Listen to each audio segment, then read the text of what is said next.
اصل کوئی نہیں ہے۔ میں اس طرح سمجھا دوں، یہ برف کی طرح پانی ٹھنڈا ہے، تو برف کو میں مثال لاتا ہوں پانی کو سمجھانے کے لیے، اس کی ٹھنڈک کو بتانے کے لیے، لیکن اللہ کی مثال میں کیسے سمجھاؤں؟ کوئی اللہ جیسا ہے کوئی نہیں، کوئی اللہ جیسا بڑا ہے کوئی نہیں، کسی کی اللہ جیسی کسی کے پاس کرسی کوئی نہیں ہے، کسی کے پاس اس جیسی طاقت کوئی نہیں ہے، کوئی اس جیسا واللہ الخلاق العلیم، کوئی اس جیسا خالق تو کوئی نہیں ہے، کوئی اس جیسا رازق تو کوئی نہیں ہے۔ میں کیسے سمجھاؤں؟ میں عاجز ہوں، میرا علم عاجز ہے۔ کوئی کائنات کا مصور، کوئی کائنات کا مؤدب، کوئی کائنات کا مورخ، کوئی کائنات کا بڑا بڑا تاریخ دان، لکھاری، مصنف، شاعر، سارے کے سارے مل جائیں، اللہ کی وحدانیت کا ایک پنہ بھی مکمل نہیں کر سکتے۔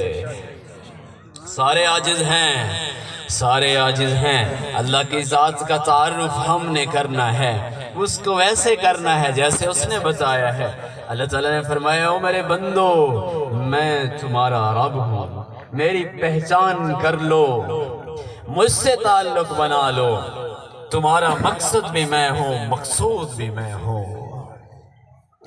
اب سمجھ نہیں آ رہی، اللہ سے ہم دور ہو گئے، ہمارے دل کے اندر دنیا کی رنگینیوں نے، دنیا کی ہوس نے، لالچ نے، شیطان اور نفس نے ہمارے دل کے اوپر پردے ڈال دیے ہیں، اس لیے ہم اللہ کو نہیں دیکھ رہے، اللہ کو نہیں دیکھ رہے۔ ویسے تو اللہ ہر جگہ نظر آتا ہے، ہر جگہ نظر آتا ہے۔ ایک اللہ والے فرماتے تھے، میں اللہ کو دیکھتا ہوں، میں اللہ کو دیکھتا ہوں۔ جب اس سے کسی نے پوچھا، یہ جو تو دعویٰ کرتا ہے میں اللہ کو دیکھتا ہوں، اس میں کتنی سچائی ہے؟ وہ رونے لگا، کہتا تو کیسی باتیں کرتا ہے، تھوڑی سی دیر میرے نظروں سے اوجھل ہو جائے تو میں مر نہ جاؤں، میں مر نہ جاؤں۔ ایسے تڑپنے لگ گیا، تڑپنے لگ گیا۔ ہاں، کتنے دنیا میں انسان ہیں جو اللہ کو نہیں مانتے، اللہ ان کا بھی رب ہے، جو مانتے ہیں ان کا بھی رب ہے۔ ارے جو اللہ کو سجدہ نہیں کرتے نا، اللہ کہہ رہا ہے میں ان کا بھی رب ہوں، اور جو سجدہ کرتے ہیں ان کا بھی رب ہے۔ ساری کائنات کا اکیلا تنہا رب اللہ ہے۔ ایک دہریہ کیمونسٹ دہریہ آیا، کہنے لگا کہ مجھے جواب دو، اللہ مجھے دکھاؤ، میں کتابوں کو نہیں مانتا، میں کسی آیت کو حدیث کو نہیں مانوں گا۔ اور اس نے عدالت میں کیس دائر کر دیا کہ مجھے سارے علماء جواب دیں، مجھے ایسے دکھائیں، مشاہدے کے ساتھ دکھائیں، عقلی دلیل سے مجھے بتائیں اللہ کی ذات۔ اگر تم نہیں بتا سکتے تو نعوذ باللہ تمہارا مذہب جھوٹا ہے، میں سچا ہوں، یہ از خود وجود میں آئے۔ وہ دہریہ کہتے ہیں، ایسے کافر ہیں وہ کہتے ہیں کوئی رب ہی نہیں ہے، یہ کہنا اپنے آپ بن گئے۔ تو اس دہریہ کا جب سب سے مناظرہ کرتا رہا تو حدیث کو تو مانتا نہیں، قرآن کو پھر کیسے سمجھائیں کہ اللہ کدھر ہے، کیسے دکھائیں اس کو؟ تو حضرت حماد رحمہ اللہ علیہ، امام حنیفہ رحمۃ اللہ علیہ کا وہ استاد سے شیخ تھے، ان کے بارے میں ان کو خط لکھ دیا گیا کہ آپ آئیں مناظرے کے لیے۔ تو کل صبح نہ مناظرہ تھا اور حضرت پریشان تھے کہ کیسے ان کے ساتھ مناظرہ کیا جائے۔ تو رات کو خواب میں دیکھا کہ ایک سیب کا درخت ہے اور ایک خنزیر آتا ہے، اس سیب کے درخت کو کاٹتا ہے اور اس کے پتے کاٹتا ہے، پھل کاٹتا ہے، تو اس کے تنے سے ایک شیر نکلتا ہے جو اس خنزیر کو مار دیتا ہے۔ حضرت پریشان ہوئے کہ یہ خواب کیا ہے۔ حضرت امام حنیفہ رحمہ اللہ علیہ اس وقت پڑھتے تھے، وہ آئے اور انہوں نے کہا استاد جی پریشان کیوں ہو؟ کہنے لگے ایسے ایسے پریشان ہوں، اس دہریہ کی وجہ سے پریشان تھا، اب اس خواب کی وجہ سے پریشان ہے۔ کہتے ہیں خواب بتاؤ مجھے، حضرت نے بتایا تو کہنے لگے جو وہ درخت ہے نا وہ آپ تھے، جو اور پتے تھے تنے جس کو وہ تباہ کر رہا تھا خنزیر، وہ دہریہ تھا خنزیر، اور وہ جو پتے تنے تھے وہ اور علماء تھے جو عاجز ہو گئے، اس کے سامنے بتا نہیں سکے، اور اس کے درمیان سے جو شیر نکلا ہے نا وہ میں تھا۔ استاد جی کل میں جواب دوں گا اس کا۔ تو عدالت میں حضرت ان کو لے گئے، وہ بچے کو، امام حنیفہ رحمہ اللہ علیہ کو۔ تو جج صاحب نے کہا ہاں جی شروع کریں، اس کا ایکو تھوڑا سا ڈون۔ تو جب شروع کیا گیا تو اس نے پہلے کہا کہ یہ بتاؤ کہ اللہ رب العزت کی ذات یکتا ہے؟ اس نے کہا ہاں یکتا ہے، وہ ایک ہے اور کوئی نہیں ہے۔ کہنے لگا وہ ایک ہے نا، اللہ سے پہلے کون تھا؟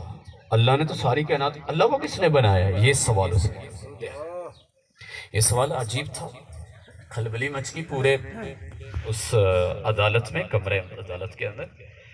تو حضرت فرمانے ہیں کہ تجھے گنتی آتی ہے؟ کہتے ہاں آتی ہے۔ کہتے سناؤ مجھے۔ اس نے کہا 1 2 3 4 5 6 7 8 9 10۔ اس نے کہا اس کے ریورس سناؤ مجھے۔ اس نے کہا 10 9 8 7 6 5 4 3 2 1۔ اس نے کہا ایک کے پیچھے کیا؟ اس نے کہا ایک کے پیچھے کچھ نہیں ہے۔ اس نے کہا اللہ ایک ہے، اس کے پیچھے کچھ بھی نہیں ہے۔ وہ اپنی ذات میں یکتا ہے، خالق ہونے میں یکتا ہے، رب ہونے میں یکتا ہے، اس کا کوئی ہمسر نہیں ہے۔ تو اس نے کہا چلو ٹھیک ہے، یہ تو جواب تجھے آگے، اب یہ بتاؤ مجھے اللہ دکھاؤ کدھر ہے؟ ہاں یدرک الابصار، وہ نظروں سے دور ہے، نظروں میں سما نہیں سکتا۔ علامہ اقبال رحمۃ اللہ علیہ کبھی عشق میں آتے تھے نا، کبھی اللہ تعالیٰ سے کہتے یا اللہ میرا بھی دل چاہتا ہے میں تجھے سامنے بٹھا کر سجدے کروں، تجھے سامنے بٹھا کر تجھے سجدے کروں، تیرے سجدوں کی لذت اٹھاؤں۔ تو پھر اپنے آپ کو کہتے اے اقبال تو بھی عجیب باتیں کرتا ہے، بھلا تو ایسے لامحدود رب کو حد والا اقبال کیسے دے سکتا ہے، جس کی نظریں بھی محدود ہیں، جس کی قد محدود، سوچ محدود، علم محدود، نظریں محدود، سماعت محدود۔ تو اقبال تو ایسے رب کی عبادت کیوں نہیں کرتا جو لامحدود ہے، اور تو حد والا، اپنی حد میں رہ کر اس لامحدود کی عبادت شروع کر دے۔ تو دہریہ نے، اس نے کہا حضرت نے کہ ایک دودھ کا پیالہ لے آؤ۔ دودھ کا پیالہ جب لے آئے تو کہا کہ اس دودھ کے اندر مکھن ہے، اس پروسیس کے ساتھ مکھن نکل آتا ہے نا، مکھن ہے؟ اس نے کہا مکھن ہے۔ ہاں جی اس کے اندر لسی ہے؟ جی لسی ہے۔ ہاں جی اس کے اندر گھی ہے؟ جی گھی ہے۔ حضرت نے کہا مجھے دکھاؤ کدھر ہے؟ تو اس نے کہا میں دکھا نہیں سکتا، ہے صحیح۔ کہتے ہیں اللہ کی ذات موجود ہے اور تو دیکھ نہیں سکتا۔ دہریہ ایسے عاجز ہو گیا، اس کے پاس کوئی سوال نہ رہا، پھانسی پہ چڑھ گیا۔ تو میرا رب ایسا یکتا ہے اس جو تصور میں نہیں آتا، ذہن میں کسی کے تخیل میں نہیں آتا، لیکن وہ وراء الورا ذات ہے، بے مثل بے مثال ذات ہے۔ سارے نبی آتے رہے، سارے نبی آتے رہے، اپنے اپنے انداز میں سمجھاتے رہے اللہ رب العزت کو۔ میں نے اللہ کو سنا ہے، میں نے اللہ سے بات کی ہے، موسیٰ علیہ السلام بات کرتے رہے، سب نے اللہ کی تعریف بتائی، کتابیں دکھائی، معجزہ دکھایا، سب نے گواہی دی اللہ کی ذات موجود ہے۔ ہم بھی گواہی دیتے ہیں اشہد ان لا الہ الا اللہ، ہم گواہی دے رہے ہوتے ہیں، لیکن گواہی وہ دیتا ہے جو کسی چیز کو دیکھتا ہے، نشانیوں کو دیکھتا ہے۔ یہاں پر کوئی چیز چوری ہو جاتی ہے تو صبح جب پوچھا جاتا ہے تو وہ کہتے ہیں یہ گواہ ہیں، انہوں نے نشانیاں دیکھی ہیں، چور کا فلاں چیز دیکھی، فلاں چیز دیکھی، شناختی کارڈ دیکھا ہے جی، فلاں کپڑا دیکھا ہے۔ تو ایک کہتا ہے میں نے خود چور کو دیکھا ہے، یہ موقع کا گواہ ہوتا ہے، اس جس نے دیکھا ہوتا ہے آنکھوں سے، اس کی گواہی سب سے زیادہ مقدم رکھی جاتی ہے۔ تو جتنے انبیاء علیہ السلام ہیں سب نے گواہی دی، نشانیوں کے گواہ تھے۔ کسی نے کہا کہ میں نے اللہ کی آواز مچھلی کے پیٹ میں سنی ہے، کسی نے کہا کہ میں کوئی طور پہ سنتا تھا، کوئی کہتا ہے میرے پاس معجزہ ہے، میرے پاس کتابیں ہیں، سب گواہی دیتے رہے۔ ایک نبی ایسا آیا جس نے کہا میں نے اللہ کو دیکھا ہوا ہے، آمنے سامنے، قاب قوسین او ادنی، سامنے بیٹھ کر اللہ کو دیکھتے رہے۔ میرے نبی محمد الرسول اللہ صلی اللہ علیہ وسلم اللہ کو سامنے بیٹھ کر دیکھا ہے، آمنے سامنے، کوئی پردہ نہیں ہے، 70,000 پردے اللہ نے ہٹا دیے ہیں۔ ایک محبوب تھا، پھر محبوب کا کبریاء رب تھا، جو سامنے ایک دوسرے کے سامنے بیٹھے ہوئے ہیں۔ اللہ کے نبی نے صحابہ کو بتائے، صحابہ جب میں نے اللہ سے بات کی، اللہ سے ملاقات کی، تو پہلے میں مسجد میں گیا، مسجد اقصی میں، تو سارے کے سارے نبی، 70 ہاتھ لمبی قد والے بھی نبی میرے پیچھے کھڑے ہو کے نماز پڑھ رہے تھے۔ آج میری اماں آمنہ سوکھی بوٹیاں کھانے والی زندہ ہوتی، وہ دیکھتی اس کے بیٹے کو اللہ نے کتنی عزت دی ہے۔ ہاں جی محمد الرسول اللہ صلی اللہ علیہ وسلم اللہ کے محبوب ہیں، جنہوں نے اللہ کو سامنے دیکھا ہے۔ وہی آ کر بتاتے رہے لوگوں اللہ کو اپنا رب تسلیم کر لو، اللہ کو اپنا معبود تسلیم کر لو، حاجت روا تسلیم کر لو، اس سے تعلق بنا لو، اس سے محبت کر لو، اس کے ساتھ اپنا تعلق مضبوط کر لو۔ اللہ فرماتے ہیں میری کس کے ساتھ دوستی ہے؟ اللہ ولی الذین آمنوا یخرجہم من الظلمات الی النور۔ اللہ فرماتے ہیں جو ایمان لے آتا ہے وہ میرا دوست بن جاتا ہے، میں اس کے ساتھ اپنی دوستی کا ہاتھ رکھ لیتا ہوں۔ اللہ ولی الذین آمنوا، اب اللہ دوست بن گئے، ولی کہتے ہیں دوست کو، اللہ دوست بن گیا ہے ایمان والوں کا۔ جس نے بھی دنیا میں روئے زمین پر جس نے بھی کلمہ پڑھا ہے، اب اللہ کی اس کے ساتھ کیا ہوگی جی؟ دوستی ہو گئی ہے۔ آمنوا یخرجہم من الظلمات الی النور، اب اللہ ان کو گمراہی سے، اندھیروں سے نکال کر نور میں لے آتا ہے، نور میں لے آتا ہے۔ پہلے وہ کفر میں تھا، پہلے وہ دلدل میں تھا، اندھیروں میں تھا، ظلمت میں تھا، اب وہ جب ہی اس نے کلمہ پڑھا ہے بالاجماع سارے گناہ معاف ہو گئے، اب وہ نور ہدایت کی طرف آ گیا، اب اسی نور پہ وہ ڈٹ گیا، جم گیا، کلمے والی زندگی گزار رہا ہے، گزار رہا ہے، گزار رہا ہے، نافرمانیاں نہیں کر رہا ہے، یہ مسلسل نور کی طرف جا رہا ہے، جا رہا ہے، جا رہا ہے، جا رہا ہے۔ اب اللہ نے جس نبی کو بھیجا وہ بھی سراپے نور ہے۔ کجاکم نورم، اللہ نے کہا نور بھیجا، کتاب مبین الگ کہا ہے، اللہ نے میرے نبی کو سر سے لے کر پاؤں تک سراپے نور بنا کر بھیجا ہے، ہدایت بنا کر بھیجا ہے، روشن کتاب دے کر بھیجا ہے۔ ایسے نہیں سنی سنائی باتیں، مدلل کتاب بھیجی ہے، اپنے حبیب کو ہماری طرف بھیجا ہے۔ آج یہ امت حق ادا کرے اپنے نبی محمد رسول اللہ صلی اللہ علیہ وسلم کی۔ ہاں جی، یخرجہم من الظلمات الی النور، پھر ان کو گمراہی سے، اندھیروں سے نکال کر اللہ نور کی طرف لاتا ہے۔ یا اللہ اب تیری دوستی ہو گئی، تیری طرف سے ہو گئی، اب میری طرف سے ہو جائے، میں بھی تیرا ولی بن جاؤں تو پھر کیا نقصہ ہے؟ اللہ فرماتے ہیں اس دین پر ڈٹ جاؤ، پھر نافرمانی کے قریب نہ جاؤ، شیطان سے دوری اختیار کر لو، رحمان سے قربت اختیار کر لو، اپنے میرے حبیب کے حبیب بن جاؤ، پھر میں تمہیں اپنا دوست بنا لوں گا۔ جب تم میرے دوست بن جاؤ گے، یا اللہ جب ہم تیرے دوست بن جائیں تو پھر کیا ہوگا؟ اللہ کہ اللہ ولی ان اولیاء اللہ لا خوف علیہم ولا هم یحزنون، اب جو میرے دوست ہیں ان کو غم نہیں آئیں گے، چاہے سولی پہ لٹکے ہوں گے تو غم نہیں آئیں گے۔ حجاج بن یوسف نے سعید بن جبیر رضی اللہ تعالیٰ عنہ کو ذبح کیا، جب ذبح کیا تو سعید بن جبیر رضی اللہ تعالیٰ صحابی ہیں، حجاج بڑا ظالم شخص گزرا ہے، تو اس کا خون اتنا نکلا کہ وہ حیران ہو گیا کہ میں نے روزانہ ذبح کرتا ہوں بندوں کو، اتنا خون کیسے نکل رہا ہے؟ تو جب اس نے بلایا طبیب کو، اس نے کہا یہ محمد رسول اللہ صلی اللہ علیہ وسلم کا غلام ہے، حجاج تیرا اتنا سا بھی اثر اس کے دل میں نہیں تھا، اتنا سا بھی اثر اس کے دل میں نہیں تھا، تھوڑا سا بھی۔ ایک دفعہ حجاج نے انس بن مالک رضی اللہ عنہ کو بلایا اپنے کٹہرے میں، اور ایک لائن لگائی ہوئی تھی اس نے، اس کے آگے کوئی نہیں آتا تھا، وہاں کھڑے کوئی لوگ بات کرتے تھے اور نظریں جھکا کر اشارہ بھی نہیں کر سکتے۔ انس بن مالک رضی اللہ عنہ اس لائن کو بھی کراس کر کے آگے اور اس کو یوں اشارہ کیا، او حجاج تو ظالم ہے اور میں محمد رسول اللہ صلی اللہ علیہ وسلم کا غلام ہوں، میں نہیں ڈرتا تجھ سے۔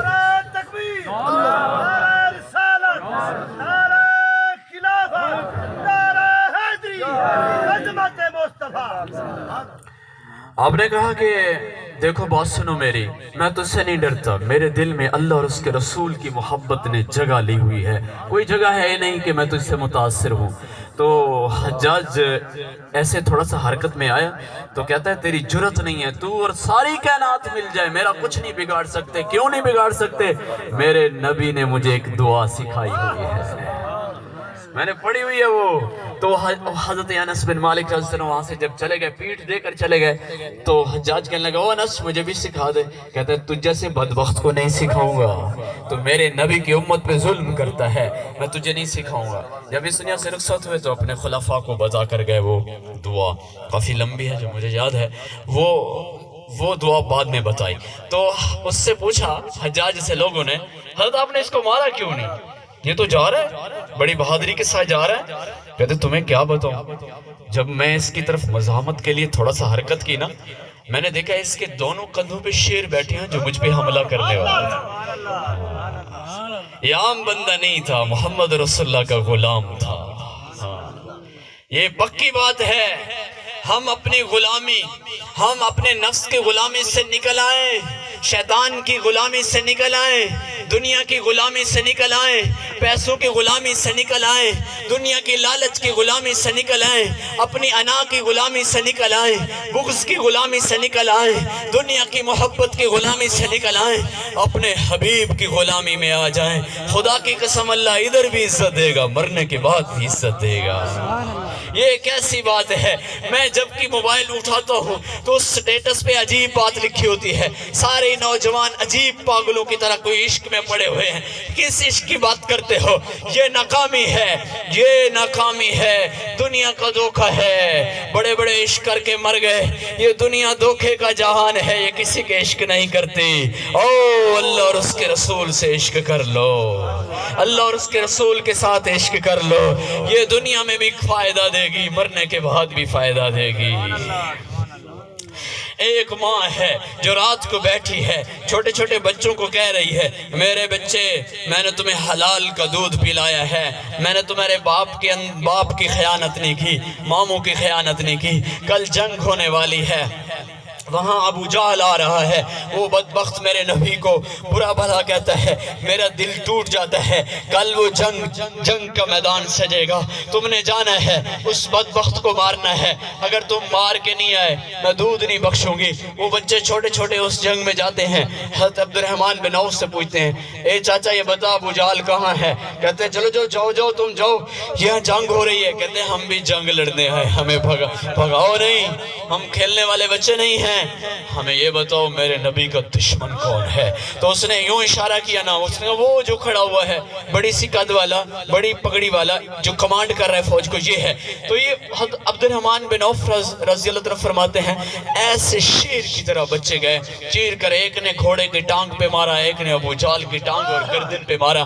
ابو جہل گر گیا، تڑپنے لگا، اور ان صفیں کفر کی ٹوٹ گئیں. کفر نے ان دونوں بچوں کو بھی شہید کر دیا. جب یہ شہید ہو کر شہداء گھر میں آئے، اس کی ماں روئی نہیں. عجیب، اللہ کے نبی کی عاشق تھی. وہ چارپائی پہ دونوں کی لاشیں رکھ کے گلی میں کہنے لگی، او مدینہ کی عورتیں آ جاؤ، ذرا باہر آ جاؤ، اپنے بچے دکھاؤ. یہ بچے آج مجھے مت کہنا تیرے بچے مر گئے ہیں، آج مجھے یہ مت کہنا تیرے بچے مر گئے ہیں. میرے بچوں نے میرے نبی کے لیے جان دے دی ہے. ایسا عشق کرے نا، ان بیکار دنیا سے کیا عشق کرنا ہے جو بے وفا ہے. جو قبرستان میں دیکھو بڑے بڑے ڈاکٹر دھوکہ کھا گئے دنیا سے، بڑے بڑے انجینئر دھوکہ کھا گئے دنیا سے، بڑے بڑے پروفیسر دھوکہ کھا گئے دنیا سے، بڑے بڑے جرنیل دھوکہ کھا گئے دنیا سے، بڑے بڑے بادشاہ دھوکہ کھا گئے دنیا سے. اس دنیا نے کسی سے وفا نہ کی. یہ تو ہم عارضی دنیا میں آئے ہوئے ہیں. ارے ہم نے کب رہنا ہے؟ یہ لوگوں کے لیے چھوڑ کے چلے جائیں گے. میرے ہمسائے اللہ ان کی بخشش فرمائے ڈاکٹر تھے، ساری زندگی پڑھی، کلینک بنائی اور بڑے ڈاکٹر بن کر آئے.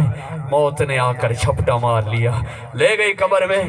ڈگری دھری کی دھری پڑی رہی، کلینک کھڑی رہی، گاڑیاں ادھر ہی پڑی رہی. روتی بیوی کو چھوڑ کر، روتے بچوں کو چھوڑ کر، روتی دنیا کو چھوڑ کر بندہ جا رہا ہے. خدا کی قسم اس سے بڑا دھوکہ اور کوئی نہیں، اس دنیا سے بڑا دھوکہ اور کوئی نہیں. حضرت علی کرم اللہ وجہ فرماتے تھے، اے دنیا میں تجھے 3 طلاقیں دے چکا ہوں، تیرا میرا کوئی واسطہ نہیں ہے، میرا سفر بہت لمبا ہے، زیادہ سفر کوئی نہیں ہے. ایک عورت کہتی ہے، علی کا رونا مجھے تڑپا دیتا ہے. ساری رات مصلے پہ روتے تھے جیسے اس کو کسی بچھو نے کاٹ لیا ہو، اس کو کسی سانپ نے کاٹ لیا ہو. کہتے تھے، او دنیا تیرا میرا کوئی واسطہ نہیں ہے، میرا سفر بہت لمبا ہے، میں نے قبر میں زندگی گزارنی ہے، قبر کے بعد حشر حشر میں جانا ہے، پھر اللہ کو جواب دینا ہے، پھر جنت میں جانا ہے۔ بہت لمبا سفر ہے۔ ارے ہم کس دنیا میں پھنس گئے ہیں، اس مٹی سے پیار کر بیٹھے، اس دنیا کے خاکوں سے پیار کر بیٹھے۔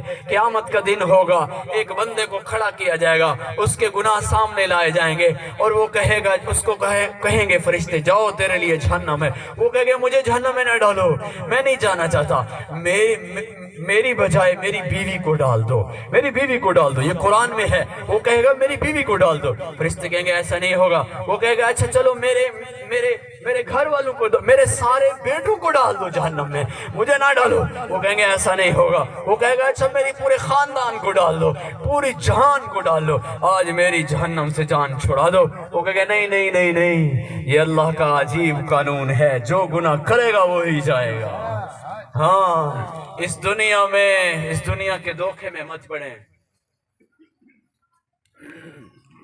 دنیا کے دھوکے میں مت پڑیں، اللہ کو راضی کر لیں، یہی دنیا کا اصول ہے، یہاں ہمیشہ نہیں رہنا۔ تو میں اور آپ سارے اس دنیا میں رہ رہے ہیں، اس اب بستی کو آباد کرنے والے اب کدھر ہیں، اس دنیا سے رخصت ہو گئے۔ میں رات مشورہ کر رہے تھے اب مسجد میں بیٹھ کے کیسے مساجد آباد ہو جائیں، اگلی مسجد ویران ہوئی پڑی ہے، پتہ نہیں لوگوں کو کیا ہو گیا ہے، صحیح سلامت ہوتے ہیں مسجدوں کو نہیں آتے۔ لوگ فیوچر کی بات کرتے ہیں، ماں باپ بھی فیوچر کی بات کرتے ہیں، میرا مستقبل، کون سا مستقبل کہہ رہے ہو؟ فیوچر تو آخرت ہے، فیوچر تو آخرت ہے، ہمیشہ کی زندگی تو آخرت ہے۔ ہاں، اس مختصر زندگی کے لیے ہم اتنا سیریس ہو گئے، جان مال وقت سب کچھ لگا دیا، کیا آخرت کی زندگی بھول گئے؟ کیا موت بھول گئے، قبر بھول گئے، حشر بھول گئے، مرنا بھول گئے، جنت بھول گئے، جہنم بھول گئے؟ میرا بھائی خدا کی قسم میں ہاتھ باندھ کے کہتا ہوں، اس دنیا میں رہ کر ہی آخرت کی تیاری کرنی ہے۔ تو جتنے ساتھی ہم سارے بیٹھے ہوئے ہیں، سچی توبہ کریں، یا اللہ آج کے بعد ہم تیری نافرمانی نہیں کریں گے، آج کے بعد ہم آخرت کی تیاری کرنا شروع کر دیں گے۔ ہاں جی، اب کمرے امتحان میں بچہ بیٹھا ہوا ہو اور وہ کبھی کرسی سے کھیلنا شروع کر دے، کبھی پنکھوں کو دیکھنا شروع کر دے، کبھی اس پیپر سے اس کو پھاڑنا چیرنا شروع کر دے، کھیلنا شروع کر دے، ہاں جی، لوگ کہیں گے یہ بے وقوف، تو اپنا پیپر حل کر، یہ کیا کر رہے، ٹائم ضائع کر رہے۔ ہم بھی اس کمرے امتحان میں ہیں، موت آتے ہی پرچہ بند ہو جائے، پھر ہوگا تماشا آگے۔ ہاں بھی کیسے کیا تھا، کیا کیا تھا، کیوں بھیجا دنیا میں، پتہ ہی نہیں ہے دنیا میں بھیجا کیوں ہے، مقصد کا پتہ نہیں۔ دنیا میں بھیجنے کا مقصد ہے اللہ اور اس کے رسول کو راضی کرنا۔ ہاں جی، اللہ رب العزت سے دعا ہے ہمیں نیک اعمال کرنے کی توفیق نصیب فرمائے، اور اس دنیا میں رہ کر آخرت کی تیاری کرنے کی توفیق نصیب فرمائے۔ وآخر دعوانا ان الحمدللہ۔